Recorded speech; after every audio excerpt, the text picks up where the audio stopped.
S, ಗುರುವಾಯಿನಕೆರೆಯ ಹೆಮ್ಮೆಯ college ವಿದ್ವತ್ PU college.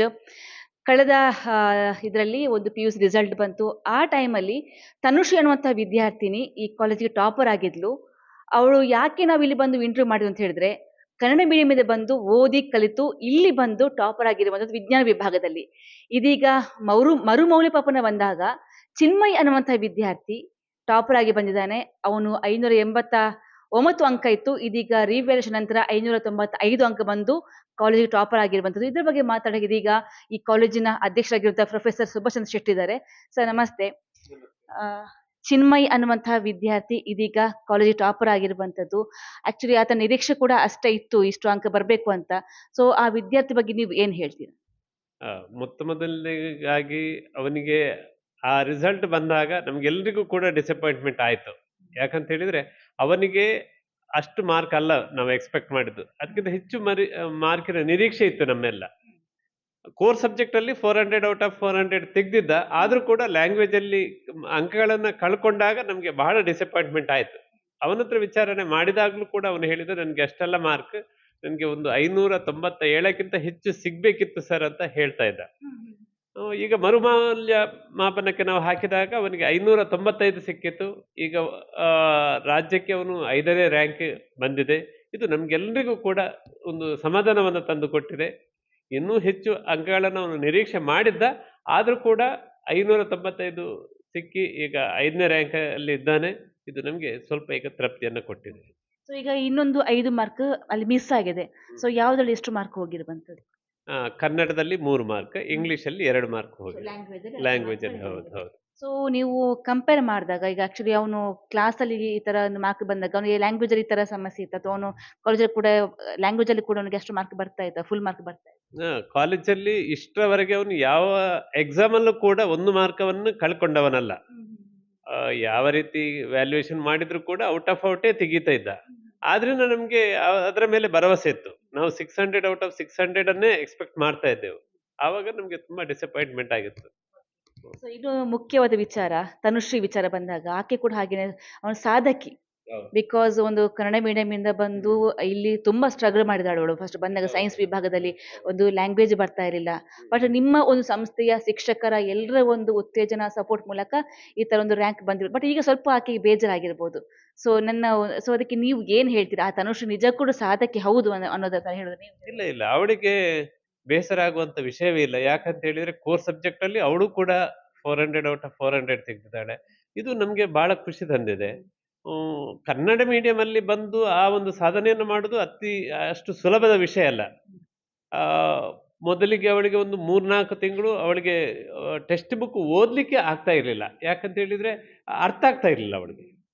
ಅದನ್ನು ಮೀರಿ ನಿಂತು ಅವಳು ಈ ಒಂದು ಸಾಧನೆ ಮಾಡಿದಂದ್ರೆ ಇದು ಅತ್ಯದ್ಭುತ. ಅದು ಎಲ್ರಿಂದ ಸಾಧ್ಯ ಇಲ್ಲ. ಇನ್ನು ನೀಟಲ್ಲೂ ಕೂಡ ಅವಳು ಒಂದು ಒಳ್ಳೆಯ ಪರ್ಫಾರ್ಮೆನ್ಸ್ ಮಾಡ್ತಾಳೆ ಅನ್ನೋದು ನಮ್ಗೆ ವಿಶ್ವಾಸ ಇದೆ. ಈ ಚಿನ್ಮಯ್ ಮತ್ತೆ ತನುಶ್ರೀ ಈ JEE ಕೂಡ ಒಳ್ಳೆಯ ಸ್ಕೋರ್ ಮಾಡಿರುವಂತದ್ದು. ಅವಳು JEE ಮೇನ್ಸ್ ಬರೆದಿದ್ದಾಳೆ, ಆದ್ರೆ ಅಡ್ವಾನ್ಸ್ ಬರೆಯಲ್ಲ ಅವಳು. ಅವಳು NEET student. NEET student, NEET ಮಾತ್ರ ಬರೀತಾಳೆ. ಚಿನ್ಮಯ್ ಅಡ್ವಾನ್ಸ್ ಬರೀತಾಳೆ. ಹೌದು. ಇನ್ನೊಂದು, ನಿಮ್ಮ ಸಂಸ್ಥೆ ಹೇಗೆ ಅನ್ನೋದನ್ನ. ಸೊ ನಾವು ಲಾಸ್ಟ್ ಟೈಮ್ ಕೂಡ ಹೇಳಿದ್ವಿ, ಇಲ್ಲಿ ಯಾವುದೇ ಒಂದು ವಿದ್ಯಾರ್ಥಿನಿ ಅಡ್ಮಿಷನ್ ಬಂದಾಗ ನೀವು ಮುಖ್ಯವಾಗಿ ಇಲ್ಲಿ ಅಂಕ ನೋಡೋದಿಲ್ಲ ಅನ್ನುವಂಥದ್ದು. ಸೊ ಫಸ್ಟ್ ರ್ಯಾಂಕೇ ಬಂದಿರಬೇಕು ಇಲ್ಲಿ ಅಡ್ಮಿಷನ್ಗೆ ಅಂತ ಮಾತ್ರ ನಾವು ಸ್ವೀಕಾರ ಮಾಡ್ತೀವಿ ಅನ್ನೋದು ಇಲ್ಲಿ ಇಲ್ಲ ಅನ್ನುವಂಥದ್ದು. ಇಲ್ಲ. ಇದು ಕೂಡ ನಮ್ದು ಮೊದಲನೇ ಬ್ಯಾಚ್ ನಿಮ್ಗೆ ಗೊತ್ತಿದೆ. ಮೊದಲನೇ ಬ್ಯಾಚಲ್ಲಿ ನಾವು ಅಂಕಗಳನ್ನ ತೆಗೆದುಕೊಂಡು ನಾವು ವಿದ್ಯಾರ್ಥಿಗಳನ್ನ ತೆಗೆದುಕೊಂಡ್ರೆ ನಮ್ಗೆ ವಿದ್ಯಾರ್ಥಿಗಳ ಸಂಖ್ಯೆ ಅಷ್ಟು ಬೇಕಾದಷ್ಟು ಸಿಗುದಿಲ್ಲ. ಆದ್ರಿಂದ ನಾವು ಏನ್ ಮಾಡಿದ್ದೇವೆ, ಎಲ್ಲಾ ಕೆಟಗರಿಯ ವಿದ್ಯಾರ್ಥಿಗಳನ್ನ ಕೂಡ ನಾವು ಆ ದಿವಸ ತಗೊಂಡಿದ್ದೇವೆ. ಅಂಥದ್ರಲ್ಲಿ ನಾವು ಒಂದು ಅದ್ಭುತ ಸಾಧನೆಯನ್ನು ಮಾಡಿದ್ದೇವೆ. ಎಲ್ಲಾ ಪೋಷಕರು ಕೂಡ ಇದರಿಂದ ಬಹಳ ಖುಷಿ ಪಟ್ಟಿದ್ದಾರೆ. ಅವರು ಪ್ರತಿಯೊಬ್ಬರು ಕೂಡ ಬಂದು ನಮ್ಮ ಹತ್ರ ಹೇಳ್ತಾ ಇದ್ದಾರೆ, ನಮ್ಮ ಮಗಳಿಗೆ ಅಥವಾ ಮಗನಿಗೆ ಒಳ್ಳೆ ಸಾಧನೆ ಮಾಡುವಲ್ಲಿ ನೀವು ಬಹಳ ಸಹಕಾರ ನೀಡಿದ್ದೀರಿ. 40% ತೆಗೆದವನು ಕೂಡ 80-85% ತೆಗೆದು ಪಾಸ್ ಆಗಿರೋದನ್ನ ತುಂಬಾ ಶ್ಲಾಘನೆ ಮಾಡಿದ್ದಾರೆ. ಇಲ್ಲಿ ಇನ್ನೊಂದು ವಿಶೇಷವಾಗಿ ಎಲ್ಲೂ ಕೂಡ ಇಲ್ಲ, ವಿದ್ವತ್ ಪ್ರೇರಣೆ ಅನ್ನುವಂತ ಒಂದು ಪ್ರೋಗ್ರಾಮ್ ಕಂಡಕ್ಟ್ ಮಾಡ್ತೀರಾ. ಸೊ ಅದು ಆಕ್ಚುಲಿ ಅದು ಏನದು, ಅದು ವಿದ್ಯಾರ್ಥಿಗಳಿಗೆ ಎಷ್ಟು ಸಹಾಯ ಮಾಡುತ್ತೆ? ವಿದ್ವತ್ ಪ್ರೇರಣೆ ಅಂತ ಹೇಳಿದ್ರೆ, ಈಗ ಮಕ್ಕಳು ಪಿ ಯು ಸಿಗೆ ಬರೋದಕ್ಕಿಂತ ಮೊದಲು ಅವರ ಫೌಂಡೇಶನ್ ಬಹಳ ಸ್ಟ್ರಾಂಗ್ ಆಗಬೇಕು.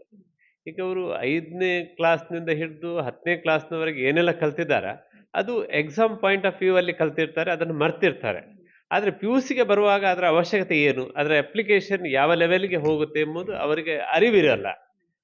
ಈ ಒಂದು ಪ್ರೇರಣಾ ಕ್ಲಾಸ್ ಕನೆಕ್ಟ್ ಅಲ್ಲಿ ನಾವು ಇದರ 6ನೇ ಕ್ಲಾಸ್‌ನಿಂದ 10ನೇ ಕ್ಲಾಸ್‌ನವರೆಗೆ ಅವರು ಏನೆಲ್ಲ ಕಲ್ತಿದಾರ, ಅದನ್ನ ಅಪ್ಲಿಕೇಶನ್ ಲೆವೆಲ್ ಅಲ್ಲಿ ನಾವು ಅವರಿಗೆ ಟೀಚ್ ಮಾಡ್ತೇವೆ. ಫಸ್ಟ್ ಬ್ಯಾಚ್‌ನ ರಿಸಲ್ಟ್. ಈ ರಿಸಲ್ಟಲ್ಲೇ ನೀವು ರ್ಯಾಂಕ್ ವೈಸ್ ಒಂದು ದಾಖಲೆ ಮಾಡಿರುವಂಥದ್ದು. 5ನೇ ರ್ಯಾಂಕ್, 7ನೇ ರ್ಯಾಂಕ್ ಎಲ್ಲ ಬಂದಿರುವಂಥದ್ದು. ಸೊ ಮುಂದಿನ ವರ್ಷ ಹೇಗಿರ್ಬೋದು ಸರ್ ರಿಸಲ್ಟ್?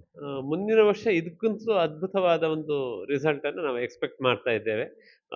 ಮುಂಬರುವ ಎಲ್ಲಾ ವರ್ಷಗಳಲ್ಲೂ ಕೂಡ ನಾವೊಂದು ಅದ್ಭುತ ಸಾಧನೆಗಳನ್ನ ಮಾಡ್ಬೇಕನ್ನುವ ನಿರೀಕ್ಷೆ ನಮ್ಮಲ್ಲಿದೆ. ವೇದವತ್ ಪಿ.ಯು ಕಾಲೇಜಿನ ಈ ಒಂದು ರಿವ್ಯಾಲ್ಯೂಯೇಷನ್ ಅಲ್ಲಿ ಟಾಪರ್ ಆಗಿರುವಂಥ ಚಿನ್ಮಯಿ ಈಗ ಇಲ್ಲಿ ನಮ್ಮ ಜೊತೆ ಇದ್ದಾರೆ. First of all congratulation Chinmay. Okay, first result ಬಂದಾಗ ಆಕ್ಚುಲಿ ಎಷ್ಟು ಡಿಸಪಾಯಿಂಟ್ ಆಗಿದ್ರಿ? ಫಸ್ಟ್ ರಿಸಲ್ಟ್ ಬಂದಾಗ PCMCಲಿ 100 ಬಂದಿದ್ದು ಸ್ವಲ್ಪ ಖುಷಿ ಆಯಿತು. ಆದರೆ ಲ್ಯಾಂಗ್ವೇಜಲ್ಲಿ ಕಡಿಮೆ ಆಯ್ತು ಅಂತ ಸ್ವಲ್ಪ ಸ್ಯಾಟಿಸ್ಫ್ಯಾಕ್ಷನ್ ಇರಲಿಲ್ಲ. ಆಗಲೇ ರಿವ್ಯಾಲ್ಯೂಷನ್ಗೆ ಹಾಕಿದ್ದೆ, ಜಾಸ್ತಿ ಬರ್ಬೋದು ಅಂತ ಆಗಲೇ ನಿರೀಕ್ಷೆ ಇತ್ತು. ಓಕೆ, ಈಗ ನೆಕ್ಸ್ಟ್ ರಿವ್ಯಾಲ್ಯೂಯೇಷನ್ ಹಾಕಿದಾಗ ಇದಕ್ಕೆ ಕಾಲೇಜಿಗೆ ಟಾಪರ್ ಆಗಿರುವಂಥದ್ದು, ನಮ್ಮ ಸ್ಟೇಟ್ಗೆ 5th ರ್ಯಾಂಕ್ ಬಂದಿದ್ದೀರಾ. ಈಗ ಎಷ್ಟು ಖುಷಿ ಇದೆ? ಆಕ್ಚುಲಿ ಈಗ ಸ್ವಲ್ಪ ಸ್ಯಾಟಿಸ್ಫೈ ಇದೆಯಾ ನಿಮ್ಮ ಒಂದು ಮಾರ್ಕಲ್ಲಿ ಅಂತ? ಇನ್ನೂ ಸ್ವಲ್ಪ ಜಾಸ್ತಿ ಬರಬೇಕಂತಿತ್ತು, ಅಂದರೆ 597 ಎಲ್ಲ ಬರಬೇಕಂತಿತ್ತು. ಆದರೆ 595 ತೊಂದರೆ ಇಲ್ಲ, ಸ್ವಲ್ಪ ಸ್ಯಾಟಿಸ್ಫ್ಯಾಕ್ಷನ್ ಇದೆ ಈಗ. ಓಕೆ, ಖುಷಿ ಆಯಿತು. ನೆಕ್ಸ್ಟ್ ವಿದ್ವತ್ ಸಂಸ್ಥೆ ಬಗ್ಗೆ ಏನ್ ಹೇಳ್ತೀರಾ? ಆಕ್ಚುಲಿ ನಾವು ಲಾಸ್ಟ್ ಟೈಮ್ ಬಂದಾಗ ನೀವು ಸಿಕ್ಕಿರ್ಲಿಲ್ಲ, ತನುಶ್ರೀ ಅಷ್ಟೇ ಸಿಕ್ಕಿದ್ರು ಮಾತಾಡಕ್ಕೆ. ಅವ್ರು ಕೂಡ ತುಂಬಾ ಪ್ರೌಡ್ ಫೀಲ್ ಮಾಡ್ಕೊಂಡಿದ್ರು ಸಂಸ್ಥೆ ಬಗ್ಗೆ. ಸೊ ನೀವು ಸಂಸ್ಥೆ ಬಗ್ಗೆ ಏನ್ ಹೇಳ್ತೀರಿ? ನಿಮ್ಗೆ ಸಹಕಾರ ಎಲ್ಲ ಯಾವ ತರ ಕೊಟ್ಟಿದ್ರು ಅಂತ? ನನಗೆ ವಿದ್ವತ್ ಕಾಲೇಜಿಂದ ತುಂಬ ಹೆಲ್ಪ್ ಆಗಿದೆ. ಅಂದರೆ ಫಸ್ಟಿಗೆ ಪ್ರೇರಣಾ ಕ್ಲಾಸಿಗೆ ಹೋಗಿದ್ದೆ, ಆ ಕ್ಲಾಸ್ ಇಷ್ಟ ಆಯಿತು, ಅದಕ್ಕೆ ನಾನು ಸೇರ್ಕೊಂಡಿದ್ದೆ ಅಲ್ಲಿ. ಫಸ್ಟಿಗೆ ಅಷ್ಟು ಎಕ್ಸ್ಪೆಕ್ಟೇಷನ್ ಇರಲಿಲ್ಲ, ಅಂದರೆ ಹೊಸ ಕಾಲೇಜ್ ಅಂತ. ಆದರೆ ಈಗ ರಿಸಲ್ಟ್ ಬಂದಮೇಲೆ ತುಂಬ ಖುಷಿ ಆಯಿತು. ಅಂದರೆ ಲೆಕ್ಚರರ್ಸ್ ಎಲ್ಲ ತುಂಬ ಸಪೋರ್ಟ್ ಮಾಡ್ತಿದ್ರು, ತುಂಬ ಚೆನ್ನಾಗಿ ಪಾಠ ಮಾಡ್ತಿದ್ರು. ಮತ್ತು ರೋಡ್ಸಲ್ಲಿದ್ರು ಕೇಳ್ತಿದ್ದೆ, ಅವ್ರು ಚೆನ್ನಾಗಿ ಎಕ್ಸ್ಪ್ಲೇನ್ ಮಾಡ್ತಿದ್ರು. ಮತ್ತು ವಾರ ವಾರ ಎಕ್ಸಾಮ್ ಸಹ ಮಾಡ್ತಿದ್ರು ಕಾಲೇಜಲ್ಲಿ. ಮತ್ತು ಕೌನ್ಸಿಲಿಂಗ್ ಮಾಡ್ತಿದ್ರು. ಮತ್ತು ನಮ್ಮ ಅಕಾಡೆಮಿಕ್ ಡೈರೆಕ್ಟರ್ ತುಂಬ ತುಂಬ ಪ್ಲಾನಿಂಗ್ ಚೆನ್ನಾಗಿ ಮಾಡಿದರು. ಮತ್ತು ಟೈಮ್ ಟೇಬಲ್ ಎಲ್ಲ ಚೆನ್ನಾಗಿ ಮಾಡ್ತಿದ್ರು. ನೆಕ್ಸ್ಟ್ ಪ್ಲಾನ್ಸ್ ಏನ್ ನಿಮ್ದು? ಏನ್ ಮಾಡ್ಬೇಕು ಅಂತ? ನೆಕ್ಸ್ಟು JEE ಎಕ್ಸಾಮಲ್ಲಿ 99.64% ಎಲ್ಲ ಬಂದಿತ್ತು ಮೊನ್ನೆ. ನೆಕ್ಸ್ಟು JEE ಅಡ್ವಾನ್ಸ್ ಎಕ್ಸಾಮ್ ಇದೆ, ಅದರಲ್ಲಿ ಅದಕ್ಕೆ ಪ್ರಿಪೇರ್ ಆಗ್ತಿದ್ದೀನಿ ಈಗ. ಅದರಲ್ಲಿ ರಿಸಲ್ಟ್ ಬಂದಮೇಲೆ ಎಷ್ಟು ಬಂದಿದೆ ಅಂತ ನೋಡಿಕೊಂಡು ಮತ್ತೆ ಡಿಸೈಡ್ ಮಾಡಬೇಕು. ಇಂಜಿನಿಯರಿಂಗ್ ಮಾಡ್ಬೇಕಂತಿದ್ದೀನಿ. ಓಕೆ, ಫಸ್ಟ್ ರಿಸಲ್ಟ್ ಬಂದಾಗ ಕೂಡ ನಿಮಗೆ ಕಾಲೇಜ್ ಕಡೆಯಿಂದ ಚಿಯರ್ ಅಪ್ ಮಾಡಿದ್ರು, ಫುಲ್ ಪ್ರೌಡ್ ಫೀಲ್ ಮಾಡ್ಕೊಂಡ್ರು. ಈಗ ಸೆಕೆಂಡ್, ಈಗ ರಿವ್ಯಾಲ್ಯೂಯೇಷನ್ ಹಾಕಿದ ನಂತರ ಮತ್ತಷ್ಟು ರ್ಯಾಂಕ್ ಬಂದಿರುವಂಥದ್ದು, ನೀವು ಫಸ್ಟ್ ರ್ಯಾಂಕ್ ಬಂದಿರುವಂಥದ್ದು, ನಮ್ಮ ಸ್ಟೇಟ್ಗೆ ಕೂಡ 5th ರ್ಯಾಂಕಿಗೆ ಅಲ್ಲಿ ಹಾಗೇನೆ ನೀವು ಅಗ್ರಪಂಕ್ತಿಯಲ್ಲಿ ಇರುವಂಥದ್ದು. ಸೊ ಆ ನಂತರ ಬಂದ ರಿಸಲ್ಟ್ ಪ್ರಕಾರ ಸಂಸ್ಥೆಯವರು ಏನ್ ಹೇಳಿದ್ರು? ಯಾರು ಯಾವ ತರ ನಿಮಗೆ ರೆಸ್ಪಾನ್ಸ್ ಮಾಡಿದ್ರು? ಎಲ್ಲರೂ ತುಂಬ ಕಂಗ್ರ್ಯಾಚುಲೇಷನ್ಸ್ ಅಂತ ಹೇಳಿದರು ಫೋನ್ ಮಾಡಿ. ಮತ್ತು ಎಲ್ಲರಿಗೂ ತುಂಬ ಖುಷಿ ಆಯಿತು, ಫ್ರೆಂಡ್ ಸಿಕ್ತು ಕೂಡ ತುಂಬ ಖುಷಿ ಆಯಿತು. ಓಕೆ, ಈಗ ಚಿನ್ಮಯ್ ಅವರ ತಂದೆ ಇದ್ದಾರೆ. ಸೊ ಮಗನ ರಿಸಲ್ಟ್ ನೋಡಿ ಹೇಗೆ ಅನಿಸ್ತಾರೆ? ಫಸ್ಟ್ ರಿಸಲ್ಟ್ ಬಂದಾಗ ನಿಮ್ಗೆ ಆಕ್ಚುಲಿ ಅವನ ಇದಕ್ಕೆ ತಕ್ಕಂತ ರಿಸಲ್ಟ್ ಇಲ್ಲ, ನಿಮ್ಗೆ ಕೂಡ ಒಂದು ಅಸಮಾಧಾನ ಇತ್ತು. ಇವಾಗ ರಿವ್ಯಾಲ್ಯೂಯೇಷನ್ ಅಲ್ಲಿ ಒಳ್ಳೆ ಮಾರ್ಕ್ ಬಂತು, ಹೇಗೆ? ಈಗ ತುಂಬ ಖುಷಿ ಆಯಿತು. ಫಸ್ಟ್ ಬಂದಾಗ ಸ್ವಲ್ಪ ಡಿಸಪಾಯಿಂಟ್ ಆಗಿತ್ತು, ಆದರೂ ಕೂಡ ನಾವು ಅದನ್ನು ಪಾಸಿಟಿವ್ ಆಗಿ ತಗೊಂಡಿದ್ವಿ. ಯಾಕಂದರೆ ವ್ಯಾಲ್ಯೂಯೇಷನಲ್ಲಿ ಕೆಲವು ಸಲ ಎರರ್ ಆಗ್ತದೆ. ಈಗ 595 ಪ್ಲಸ್ಸೇ ಅವನು ಹೋಪ್ ಇತ್ತು. ಫಸ್ಟ್ ಎಕ್ಸಾಮ್ ಬರೆದ ತಕ್ಷಣ ಎಲ್ಲ ಎಕ್ಸಾಮ್ ಕೂಡ ಚೆನ್ನಾಗಾಗಿದೆ, ಯಾವುದೇ ಮಿಸ್ಟೇಕ್ಸ್ ಮಾಡಿಲ್ಲ ಅಂತ ಅವನು ಹೇಳಿದ್ದ. ಮತ್ತು ಪ್ರತಿ ಎಕ್ಸಾಮಲ್ಲೂ ಕೂಡ ಚೆನ್ನಾಗಿ ಮಾರ್ಕ್ ಬರ್ತಾ ಇರುವ ಕಾರಣ ನಮ್ಮ ಆ್ಯನ್ಯುವಲ್ ಎಕ್ಸಾಮಲ್ಲೂ ಕೂಡ ನಿರೀಕ್ಷೆ ಇತ್ತು. ಬಟ್ 589 ಬಂದ ತಕ್ಷಣ ಸ್ವಲ್ಪ ಶಾಕ್ ಆಯಿತು. ಆದರೂ ಕೂಡ ಹೇಗೆ ರಿವ್ಯಾಲ್ಯೂಯೇಷನ್ ಉಂಟಲ್ಲ, ಅವಕಾಶ ಉಂಟು, ಏನು ವರಿ ಮಾಡಬೇಡ ಅಂತ ನಾವು ಸಮಾಧಾನ ಮಾಡಿದ್ವಿ. ಅದೇ ರೀತಿಗೆ ರಿವ್ಯಾಲ್ಯೂಯೇಷನ್ ಹಾಕಿದಾಗ 595 ಬಂತು. ಹಾಗಾಗಿ ತುಂಬ ಖುಷಿ ಆಯ್ತು. ಈಗ ಇನ್ನೊಂದು 2-3 ಮಾರ್ಕ್ ಬರ್ತಿತ್ತು, ಬಟ್ ಎನಿವೇ ಅದನ್ನು ನಾವು ಸ್ವೀಕಾರ ಮಾಡ್ತೇವೆ. ಖುಷಿ ಆಗಿದೆ ಈಗ. ಸೊ ಈಗ ಆಕ್ಚುಲಿ ಫಸ್ಟ್ ನಿಮ್ಗೆ ಇನ್ನು ಕೂಡ ಅಷ್ಟು ಸಮಾಧಾನ ಇಲ್ಲ.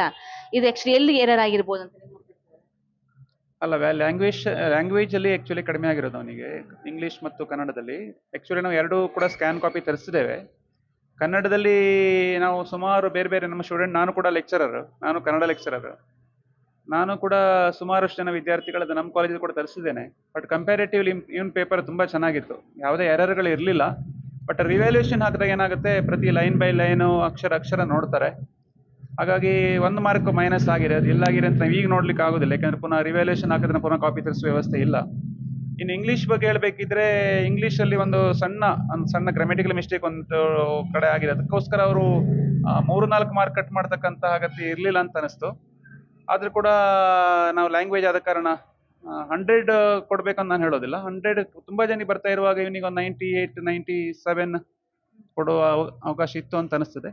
ಆದರೂ ಕೂಡ ನಾವು ಅದನ್ನು ಈಗೇನು ಮಾಡ್ಲಿಕ್ಕೆ ಆಗೋಲ್ಲ, ಅದನ್ನು ಸ್ವೀಕಾರ ಮಾಡಲೇಬೇಕು. ಬಟ್ ಈಗಂತೂ ನಿಮ್ಮ ಈ ಒಂದು ಮಗನ ರಿಸಲ್ಟ್ ನಿಮ್ಮ ನಿರೀಕ್ಷೆಗಿಂತ ಓಕೆ ಸ್ವಲ್ಪ ಕಡಿಮೆ ಆದರೂ ಕೂಡ ಹ್ಯಾಪಿ ಇದ್ದೀರಾ?